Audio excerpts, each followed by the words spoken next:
We need your night for our hearts to dare to flicker forth their light, their hope, to give to other hearts what cannot be stolen from all poverty, a gleam of hope.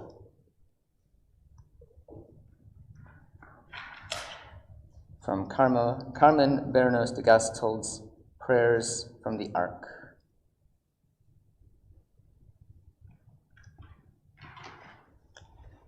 Good morning. Good morning. Welcome to Cross Street Chapel's Sunday service. I'm the Reverend Cody Coyne, and I'm grateful for your presence here, for those who have come and joined us physically, as well as those who are joining us online. And I think it's fantastic that we have such a wide community that we're able to harness technology in such a way as to spread this message of a liberal faith, of care and compassion, as far as possible, to cast a wide net to those who need some comfort and care today. Which is sort of what our chalice lighting today is about.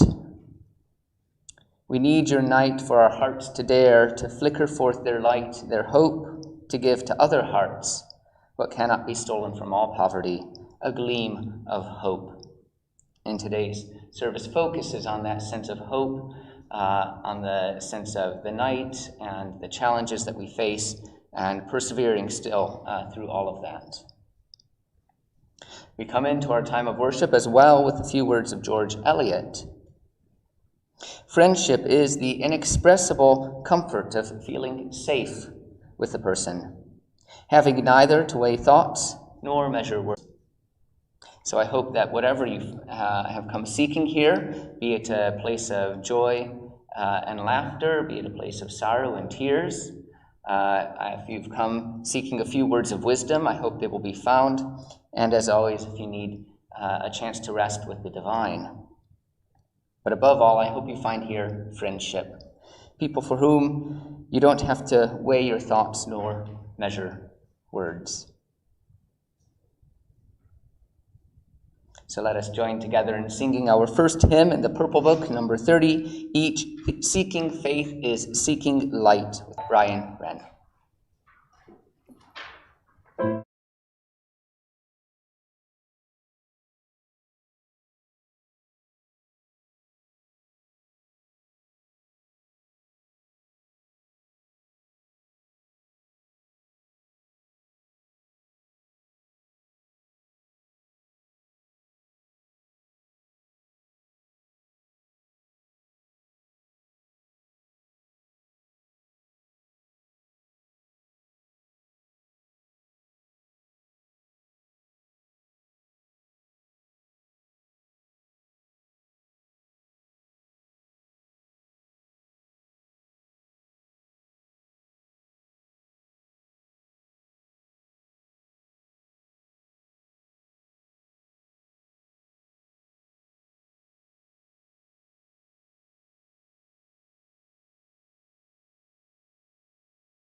Let us turn now to a time of prayer.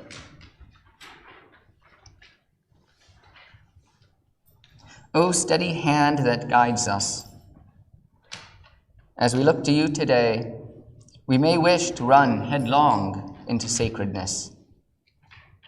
The trials of the week, the deadlines, the opportunities frantically taken and occasionally missed, the passion and pain and rush and hustle. We wish to escape it into the gentle hold of your arms. But in our mad dash to you, we only serve to make our Sunday another day of the week, as hectic as our challenges and as anxious as our pleasures. Let today and now be our chance to slow down, as this is the way we may know you. Let us recognize that running to you is futile, not because you are so very far away, but because rather you are already with us.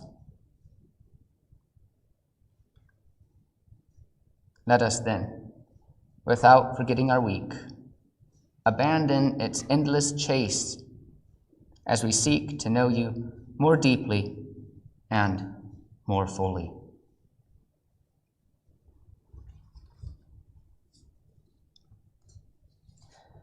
We turn now to our covenant, which is printed in your order of worship and will appear on the screen for those attending online.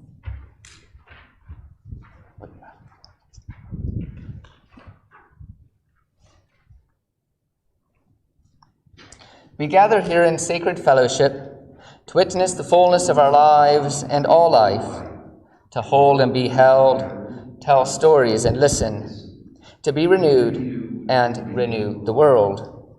We speak with care and patience. We act with gentleness and compassion. We forgive each other and ourselves. In faith that we build beloved community, we renew our covenant today.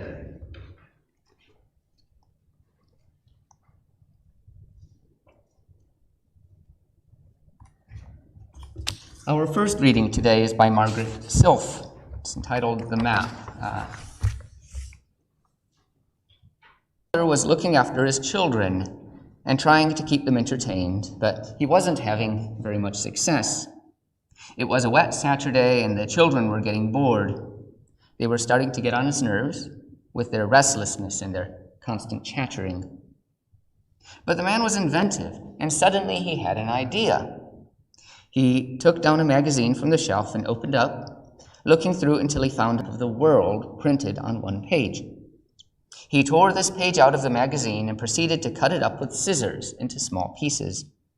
Then he jumbled up all the pieces and placed them in a pile on the floor, like the pieces of a jigsaw.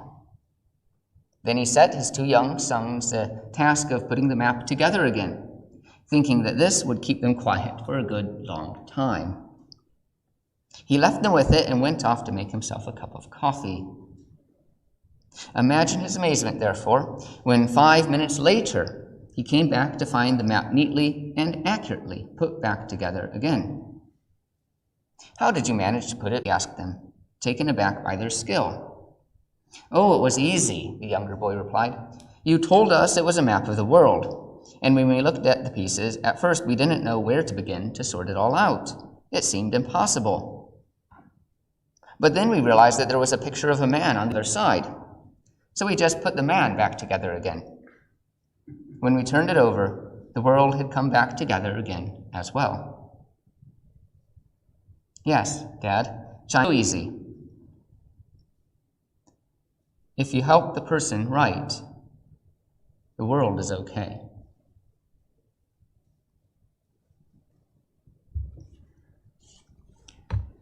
And for all of our challenges in life, to help put us right, to care for one another, you're invited to share your joys and your sorrows, your triumphs. If you want to share these publicly, please come forward and light a candle. If you want to share something, please come to the microphone so those listening online are able to participate. And for those listening online, if you type into the chat box, I will read out any messages you wish to send. You can light a candle in silence, of course. And as always, if you wish to hold these moments of your life in your heart, know that your presence here is enough.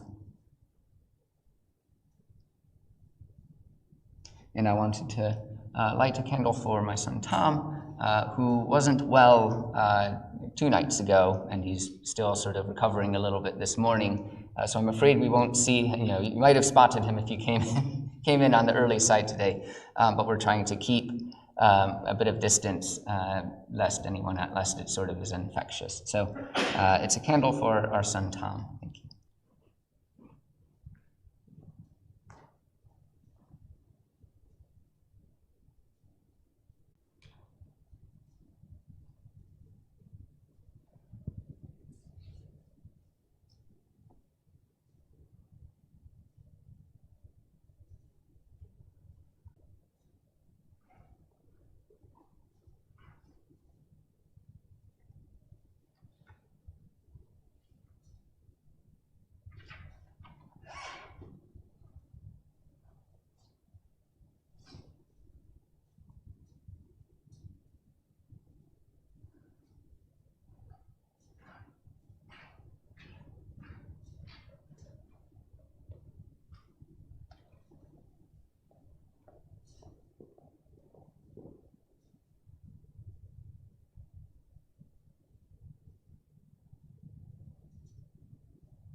My candle's also for Tom. It's been his first steps into nursery this week. And like the little human, sort of extraordinary human that he is, he's just taking it on the chin and taking it in his stride. So let's hope it carries on like that.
candles for my daughter. She was awarded a Star Player of the Week yesterday in football, so it's her first time. So.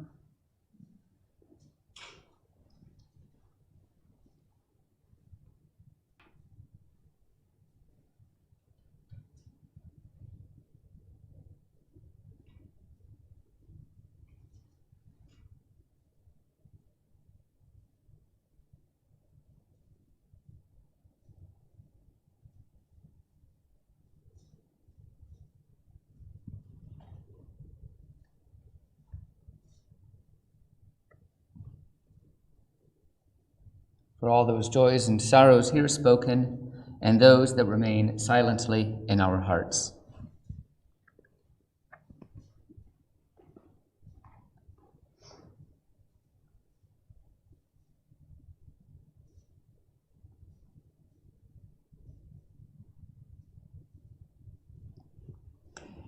Please join with me in our next hymn, I think, in my time here. So Catherine's going to play through the tune completely, the first time. So, hymn number 204.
Our second reading today follows a few words of the Reverend Vanessa.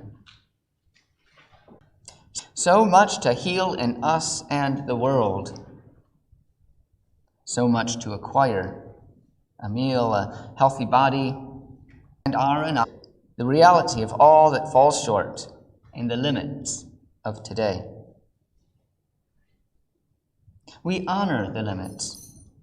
If your body won't do what it's used to, for now, let it be enough. If your mind won't stop racing or can't think of the word, let it be enough. If you are here, utterly alone and in despair, be all that here with us.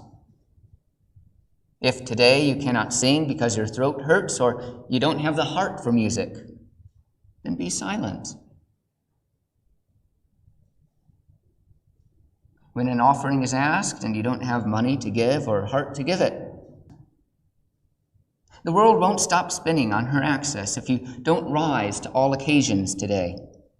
Love won't cease to flow in your direction. Your heart won't stop beating. All hope won't be lost. You are part of the plan for this world's salvation. Of that I have no doubt. The world needs its oceans of people striving to be good, to carry us to the shores of hope and wash fear from the beachheads and cleanse all wounds so they can heal. But oceans are big, and I am sure there are parts that don't feel up to the task of the whole some days. Rest, then, like the swimmer lying on her back who floats, or the hawk carried on cushions of air. Rest in seats made to hold weary lives, in space carved out for the doing of nothing much but being. Perhaps then you will feel in your bones, in your weary heart, the aching, healing sense that this is enough. Even this, that we are enough. You are enough.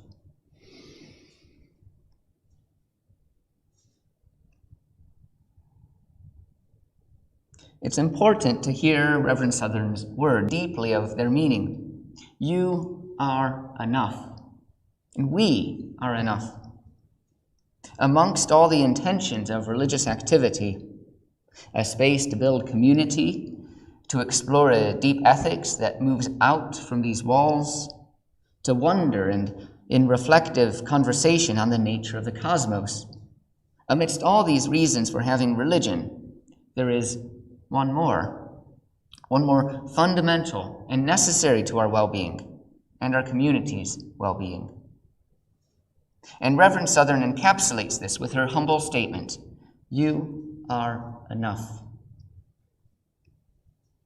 I was away at a conference for a few days the other week. Leader, the Venerable Alistair McIntosh, spoke of our hesitancy as Unitarians and as sort of liberal people with a liberal faith in using the word righteous.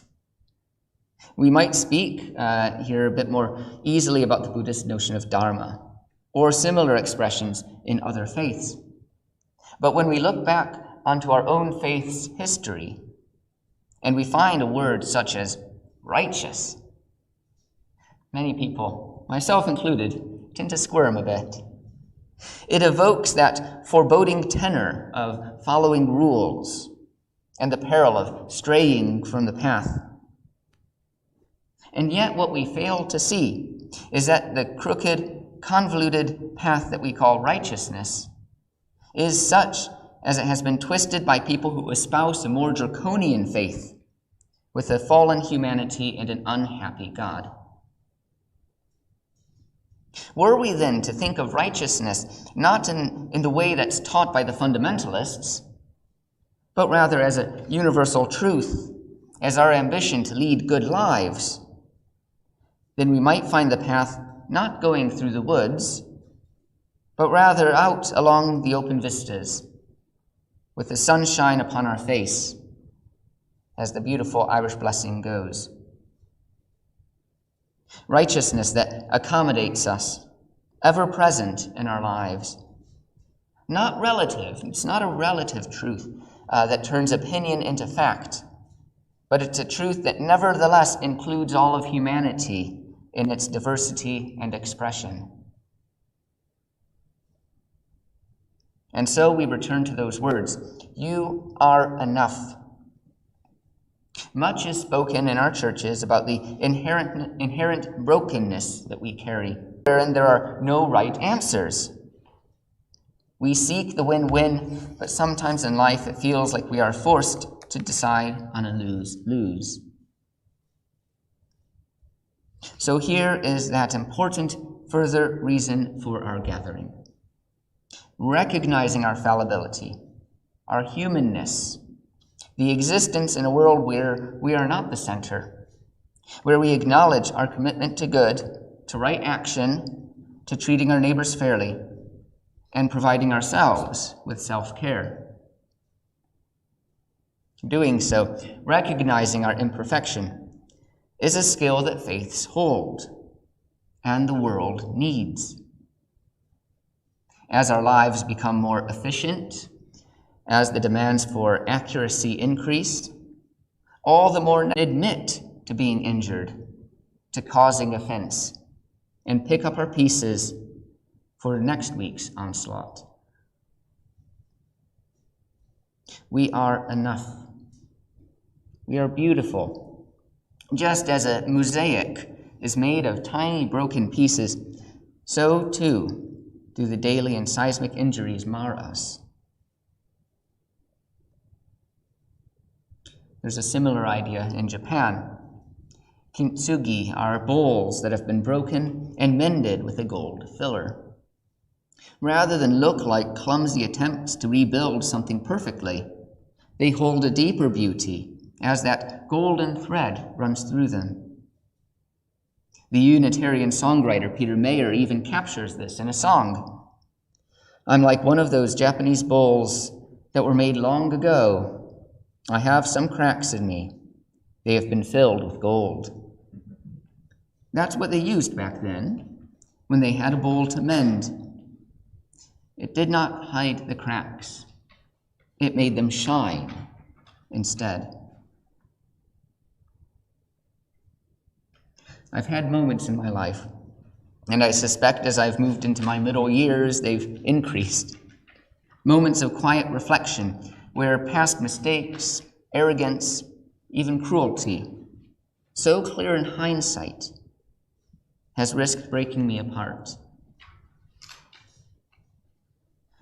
More so now than it did back then. Regret is a powerful weapon.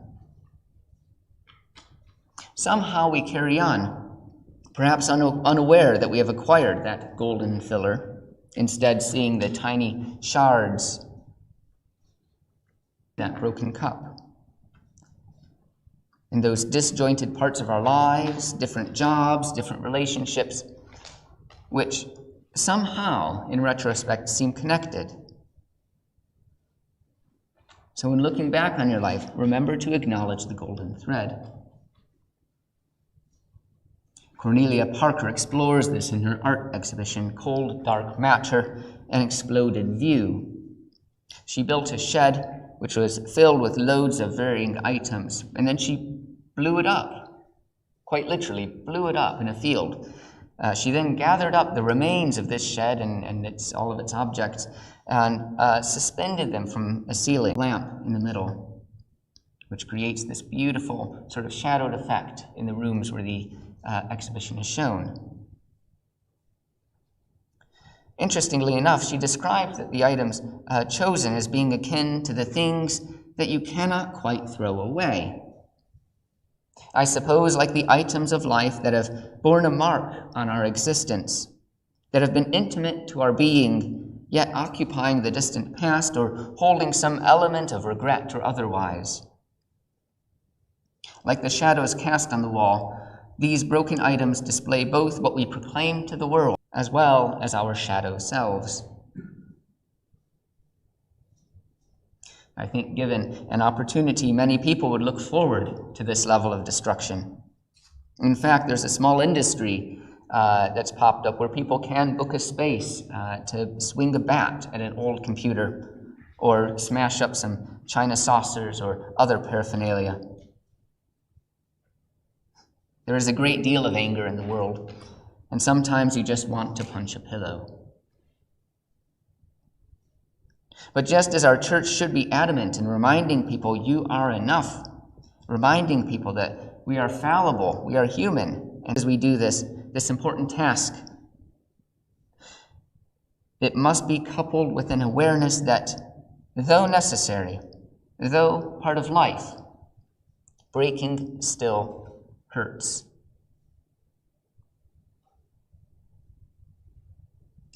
It was at this point that I wanted to share a poem, but my fallible self has forced me to abandon this part of the sermon. I cannot remember those few lines of verse, nor can I remember its author. And searching through my database of readings where I was sure it was held, as not pianist Victor Borge. Borge, for those unfamiliar with him, was a fantastic, had a fantastic virtuosic talent for the piano, which was matched in some way by his humor.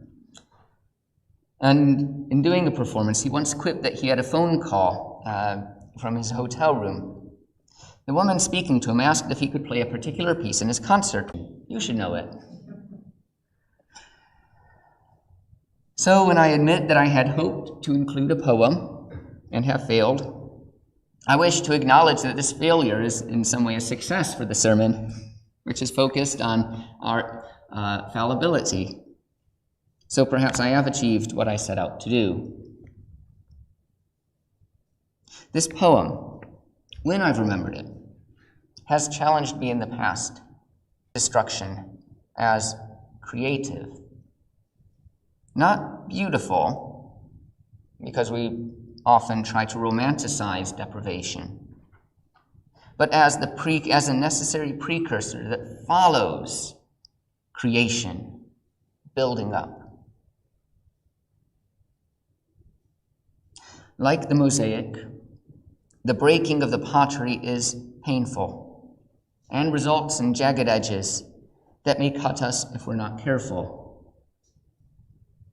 But with some mortar or golden filler, we can set about building something new. Hope is what mends us. And I can think of few treasures more precious for our church than to be a place of hope. Amen. I invite you now to join with me in our next hymn, There Is a Place I Call My Own by Don Bessig. It's in the Purple Book, number 167.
Let us return now to a time of prayer.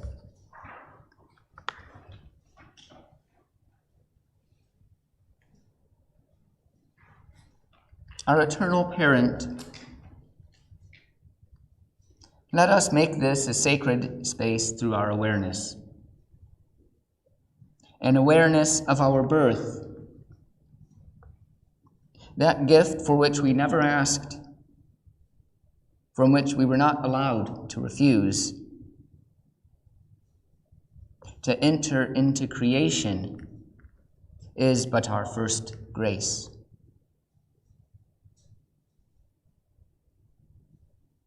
An awareness of our choices and their consequences. Those paths which have had wrong turns and turning backs, and those routes guided by our inner compass, which has led us true.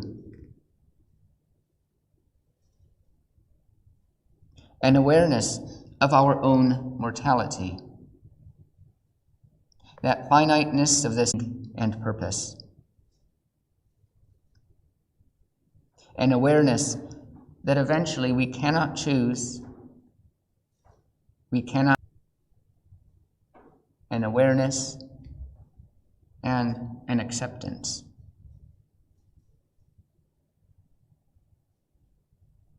To join our sacred space with the divine, help us to relinquish what may be holding us back. Guilt, regret, pain, anger. Help us draw these out of our hearts to refresh and cleanse us of our ills, not to erase their marks, such that we may forget them and repeat them. No, help us to come to terms with the world that we have in all its goodness and difficulty.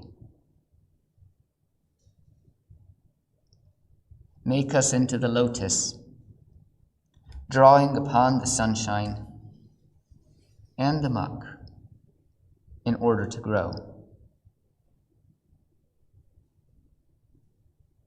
Provide us with this sacred space so that we may challenge ourselves, love each other, and accept all of creation.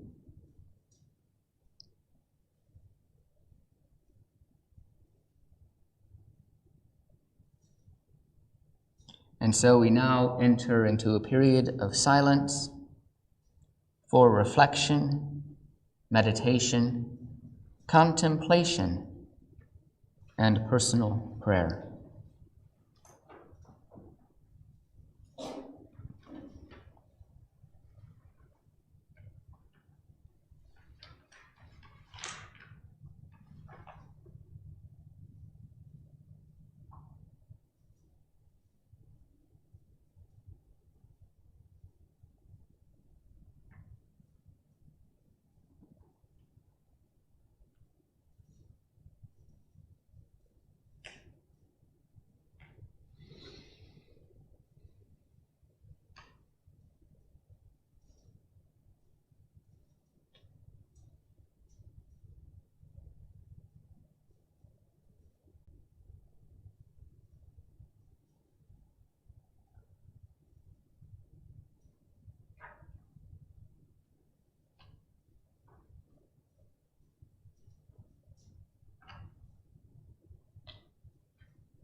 A few notices before we sing our final hymn and conclude our service.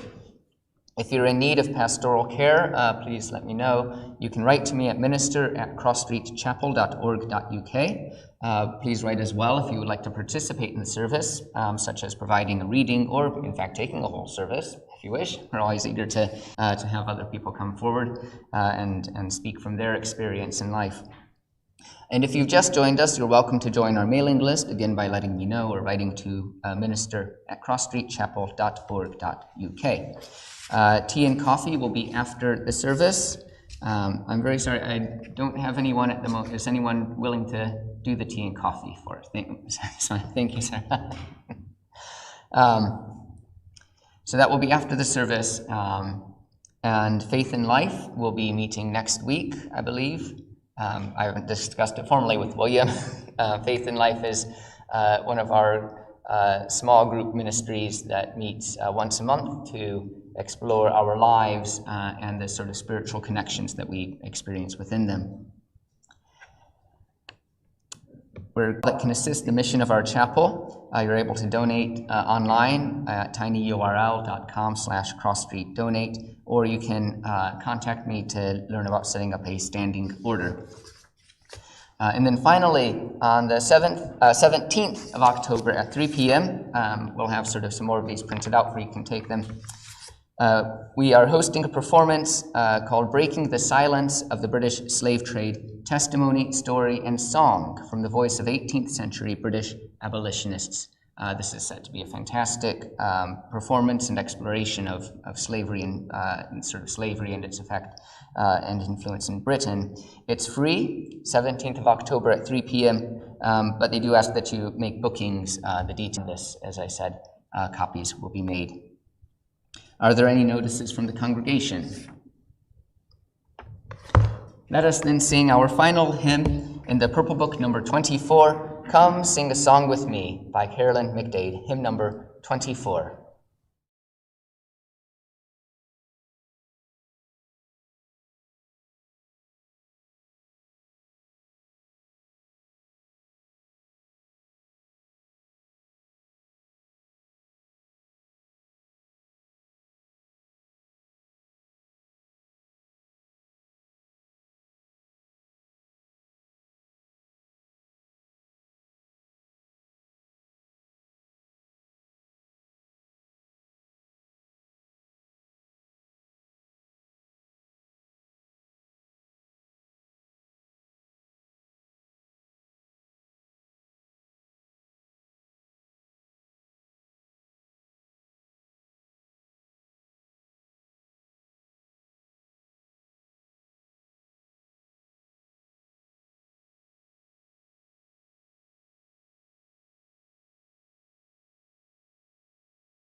Thank you to Catherine for the music. As you've known, our last pianist, Aaron Breeze, has moved on off to Austria. And in his place at the moment, we've been sort of holding different people, having sort of different styles and different instruments. I want this to be an opportunity for the congregation as we seek to explore what next for our Sunday music, to reflect on sort of those different styles, those different experiences, and hopefully we can produce something that's meaningful for our congregation. So thank you, Catherine, for your music today. Thank you to Emma for supporting the IT. Thank you to Sarah for the tea and coffee that we are about to enjoy. And thank you to all of you for creating and sharing worship today. We have set apart this time to make it holy, but need it be so? Let the clarity in our minds make sacred the thoughts of tomorrow. Let the energy in our wills make sacred the actions of tomorrow. And let the warmth in our hearts make sacred the love for all humanity and all creation, tomorrow and onward. Amen. Amen.